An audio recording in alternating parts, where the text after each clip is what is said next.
Hello friends. आज का discussion हम प्लैनेट्स एवं लॉन्जिट्यूड और लैंगिट्यूड रेखाओं को लेकर करते हैं। लास्ट वीडियो में हमने यूनिवर्स के बारे में जाना था, उसी को कंटिन्यू करते हैं। अब ग्रह किसे कहते हैं? प्लैनेट्स वो होता है जो सूर्य या अन्य किसी तारे के चारों ओर परिक्रमा करने वाले खगोल पिंडों को हम ग्रह कहते हैं। इनकी संख्या पहले 9 थी, लेकिन 24 अगस्त 2006 को नासा के द्वारा प्लूटो, जिसे यम ग्रह का दर्जा दिया गया था, उसे नष्ट कर दिया गया। तो फिलहाल हमारे सौरमंडल में टोटल 8 ग्रह हैं। अब ग्रह होने के लिए उनको कुछ विशेषताएं होती है, जैसे उनका आकार लगभग गोलाकार होना चाहिए, वह सूर्य की परिक्रमा करता हो, तीसरा वह किसी अन्य ग्रह की कक्षा को काटता ना हो, तो उसे हम ग्रह कहते हैं। अब ग्रह को हम ऑर्डरली लेंगे कि सूर्य से दूरी के आधार पर बांटते हैं, तो पहले बुध, फिर शुक्र, फिर पृथ्वी, फिर मंगल, बृहस्पति, शनि, अरुण, वरुण, ये आता है। डिस्टेंस के आधार पर इनकी दूरी क्रम बताया गया है, जिसमें से आंतरिक ग्रह के नाम से प्रथम 4, जिनको बुध, शुक्र, पृथ्वी, मंगल कहते हैं, उन्हें आंतरिक ग्रह या पार्थिव ग्रह भी कहते हैं। दूसरा बाहरी ग्रह, जोवियन ग्रह या गैसीय ग्रह के नाम से अंतिम 4, जिसे बृहस्पति, शनि, अरुण और वरुण कहते हैं। दोस्तों, कई बार ये क्वेश्चन एग्जाम में रेज होता है कि आंतरिक ग्रह कौन कौन से या बाहरी ग्रह कौन कौन से, तो इनको अच्छे से पॉइंट आउट कर लेना। अब हम प्रत्येक के बारे में डिटेल से जानते हैं। बुध ग्रह, यह सूर्य के सबसे निकटतम है। यह अत्यधिक गर्म ग्रह है। सूर्य के पास में रहेगा तो ऑब्वियसली इसका हीट ज़्यादा रहेगा, लेकिन इसमें टेम्परेचर का जो डिफरेंस है वो ज़्यादा रहता है। दिन में 250 डिग्री टेम्परेचर और रात में -180 चला जाता है। इसका कोई भी उपग्रह सैटेलाइट नहीं है। ये 88 दिन में अपना एक चक्कर पूरा करता है। दूसरा, शुक्र ग्रह के बारे में जानते हैं। यह सर्वाधिक गर्म एवं चमकीला ग्रह है, क्योंकि इसके वायुमंडल में CO2 की मात्रा सर्वाधिक होती है। इसे भोर एवं सांझ के तारा के नाम से भी जाना जाता है। यह भी एग्जाम में पूछ लेता है डायरेक्ट क्वेश्चन की, भोर का तारा किसे कहते हैं, सांझ का तारा किसे कहते हैं। तो आज का डिस्कशन काफी इंपॉर्टेंट है, इसको डिटेल से ध्यान से पढ़ना। दूसरा, शुक्र का कोई भी उपग्रह नहीं है। इसे पृथ्वी की जुड़वा बहन, अर्थ ट्वेन सिस्टर भी कहते हैं। यह सर्वाधिक धीमी गति से गति करता है। यह क्लॉकवाइज घूर्णन करता है, पूर्व से पश्चिम की ओर। यह पृथ्वी के निकटतम स्थित ग्रह है। दूसरा, मंगल ग्रह की बात करें तो इसे लाल ग्रह कहा जाता है, क्योंकि इसकी मिट्टी में लोहे के ऑक्साइड की मात्रा सर्वाधिक होती है। इसके 2 उपग्रह हैं, फोबोस एवं डीमोस। डीमोस सौरमंडल का सबसे छोटा उपग्रह है, डायरेक्ट क्वेश्चन बनता है एग्जाम में से। निक्स ओलंपिया सौरमंडल का सबसे ऊंचा पर्वत है। मंगल ग्रह को एक घूर्णन करने में पृथ्वी के समान समय लगता है, लगभग 24.6 आवर। नेक्स्ट हम बात करते हैं बृहस्पति ग्रह की। यह सबसे बड़ा ग्रह है, इसके सर्वाधिक उपग्रह हैं। गैनीमीड, यह सौरमंडल का सबसे बड़ा उपग्रह है। बृहस्पति है जो सर्वाधिक तेज गति से घूर्णन करने वाला ग्रह है। अगला हम बात करते हैं शनि का। इसे काला ग्रह कहा जाता है, क्योंकि इसके चारों ओर गैसों और धूल कणों के बने हुए सेकेंद्रीय वलय पाई जाती है। यह न्यूनतम डेंसिटी वाला है। इसके 61 सैटेलाइट है।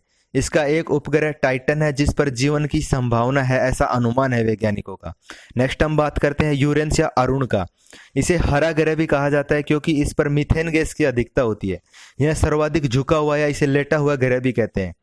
यह पूर्ण रूप से पश्चिम की ओर गति करता है, क्लॉकवाइज रोटेट होता है। ये यूरेनस के चारों ओर 11 सेकेंद्रीय वलय पाई जाती है, जिसमें से alpha, beta, gamma, delta, echo, epsilon इनका नाम दिया गया है। नेक्स्ट हम बात करते हैं नेपच्यून या वरुण ग्रह की।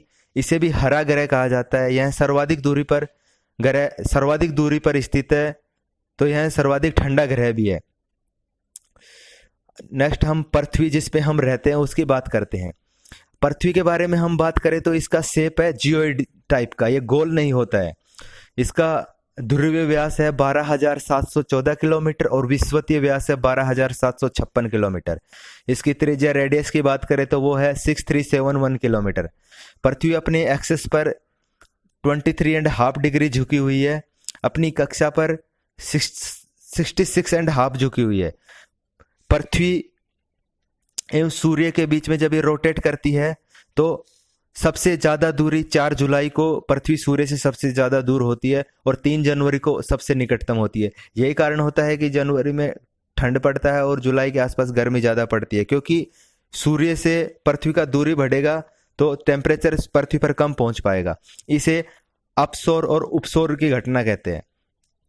नेक्स्ट हम दोस्तों बात करते हैं लैटिट्यूड रेखा की। तो लैटिट्यूड क्या होता है? भूमध्य रेखा के उत्तर या दक्षिण की ओर किसी स्थान से जो दूरी होती है उसे हम अक्षांश कहते हैं।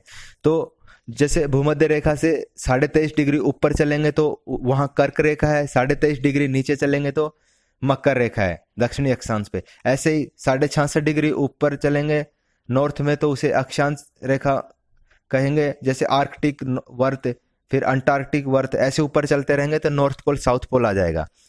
सभी अक्षांश रेखाएं एक दूसरे के समांतर होती हैं। सभी रेखाएं एक सर्किल वर्त टाइप का निर्माण करती हैं और एक अक्षांश रेखा की दूरी 111.13 किलोमीटर है। तो टोटल हमारे पास 181 अक्षांश रेखाएं हैं। नेक्स्ट हम बात करते हैं लॉन्गिट्यूड लाइन, देशांत रेखाओं के बारे में। देशांत रेखाएं उत्तरी ध्रुव से दक्षिण ध्रुव की ओर जाने वाली रेखाओं को कहते हैं। इन्हें हम डिग्री में नापते हैं। यह समांतर रेखाएं नहीं होती हैं, यह रेखाएं एक अर्धवर्त टाइप की होती है। टोटल देशांत रेखाएं हमारे पास 360 होती है। एक देशांत रेखा के बीच का दूरी 111.32 किलोमीटर होता है। हम बात करते हैं दोस्तों पृथ्वी के धरातल पर सूर्य की किरणें कैसे पड़ती हैं। जैसे हम पृथ्वी को ले, उससे अगर 23.5 डिग्री उत्तरी अक्षांश में कर्क रेखा की तरफ और 23.5 डिग्री दक्षिणी अक्षांश में मकर रेखा की तरफ जाते हैं तो डायग्राम से आप समझ रहे होंगे कि 21 मार्च को 0 डिग्री जो इक्वेटर भूमध्य रेखा कहते हैं, और 21 जून, फिर 23 सितंबर, 22 दिसंबर, ऐसे हमारे ऋतु चेंजेज होती हैं। हम बात करें कि ग्रीष्म संक्रांति आता है वो 21 जून को आता है, वसंत विश्व 21 मार्च को, शरद विश्व 23 सितंबर को। तो उत्तरी गोलार्ध में सबसे लंबा व सबसे लंबा दिन व सबसे छोटी रात 21 जून को होती है, और उत्तरी गोलार्ध में सबसे छोटा दिन व सबसे लंबी रात 22 दिसंबर को होती है। ये डायरेक्ट क्वेश्चन एग्जाम में पूछ लेता है, लंबा छोटा रात दिन कब कैसे होता है। नेक्स्ट हम बात करते हैं दोस्तों अंतरराष्ट्रीय तिथि रेखा, इंटरनेशनल डेट लाइन। जब पूर्व से पश्चिम की ओर पार करते हैं तो एक दिन का वृद्धि होता है। इंटरनेशनल डेट लाइन है, उनको 3 स्थान से मोड़ा गया है, साइबेरिया, अलास्का, पोलिनेशिया। हम पूरे हमारे पृथ्वी पे बात करें तो सबसे पहले सूर्योदय ताहिती द्वीप पर होता है। ताहिती द्वीप हम देख सकते हैं डायग्राम में।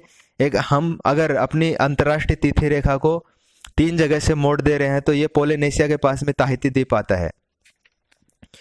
अंतरराष्ट्रीय डेट लाइन है वो 4 महासागर से भी गुजरती है, जो आर्कटिक ओशियन है, चुकची सी है, बेरिंग है और अपना प्रशांत महासागर है।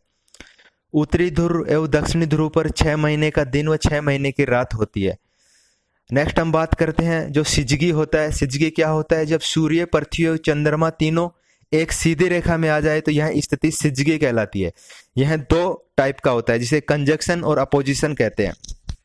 कंजक्शन कब होता है? जब when moon comes between sun and earth, जब चंद्रमा सूर्य एवं पृथ्वी के बीच में आ जाता है। अमावस्या के दिन ये घटना होती है जिसे हम सूर्य ग्रहण या सोलर इक्लिप्स के नाम से भी जानते हैं। दूसरा होता है अपोजिशन जिसे व्युत्ति कहते हैं, when earth comes between sun and moon, जब पृथ्वी सूर्य और चंद्रमा के बीच में आ जाती है तो इसे हम चंद्र ग्रहण भी कहते हैं, जो पूर्णिमा को दिन होता है। मैक्सिमम एक साल में 7 ग्रहण हो सकते हैं, 5 सूर्य ग्रहण, 2 चंद्र ग्रहण। अब ब्लू मून क्या होता है? जब एक माह में 2 पूर्णिमा होते हैं, दूसरी पूर्णिमा को ब्लू मून कहा जाता है। ऐसा लास्ट टाइम मार्च 1993 में हुआ था। तो फ्रेंड्स यही था अपना आज का डिस्कशन। Thanks for watching.